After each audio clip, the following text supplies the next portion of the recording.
Welcome to another 4-minute art attack. I begin this art attack with an apology. I'm not as well travelled as Bill Snelson. I don't have the artistic eye of Pam Child.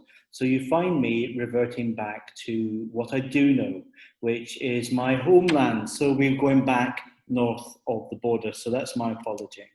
But I'm not going to apologise for this. You find us now in Edinburgh. Edinburgh is one of the most wonderful cities in the world. It's called the Athens of the North, and it's just a fantastic place. I spent a very, very happy 4 years at university here. It's very famous, of course, at this time of year for its Edinburgh Festival and for the Edinburgh Fringe and for the military tattoo. Sadly, none of which can happen this year because of the coronavirus pandemic. So this little image just tells you what Edinburgh does look like at the time of the festival and the Fringe. It is a very, very spectacular place.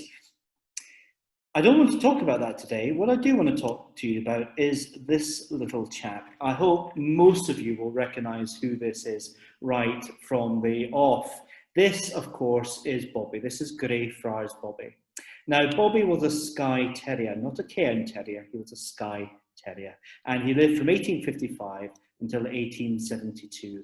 And he gained fame because when his master died, his master was a chap called John Gray, who was a night watchman who used to police the graveyards around Edinburgh, and he was employed here at Greyfriars Kirkyard because, of course, this was the time of the body snatchers, Burke and Hare. When his master died and was buried in the churchyard, Bobby would not leave his graveside. And for years, he would forage around the city, that part of the city. He would be fed, and he was well known for his loyalty and his devotion.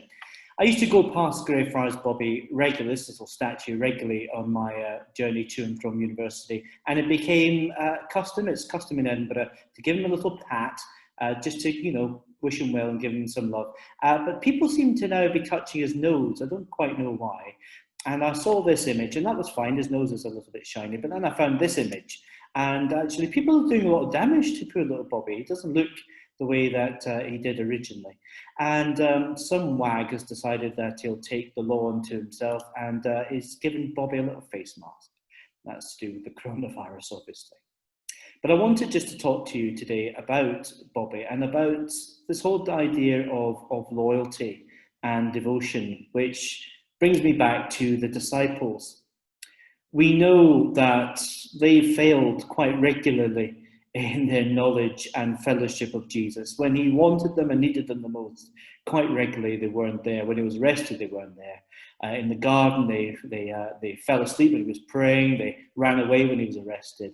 But it was only afterwards at the resurrection when he would come back and speak to them in the open room, give them confidence, instill in them the Spirit, that they were able then to go out and become disciples. And thank goodness they did, because if they hadn't done, we in this part of the world would never heard of the message of salvation inherent in Jesus, known as the Christ, the Messiah of the Lord. So that's my little art attack for this week. It's all about fellowship and about devotion and loyalty. And I want to leave just with this little last image. This is Greyfriar Bobby's own little grave. When he died, he was buried next to his master. His grave is actually a little bit posher than his master's, but it's there. And it says, Greyfriars Bobby died 14th of January 1872, aged 15 years. And then it says this beautiful little thing. Let his loyalty and devotion be a lesson to us all. Let his loyalty and devotion be a lesson to us all. It is true in life. It is true in our faith. Let our loyalty and our devotion to Christ guide and keep us each and every day.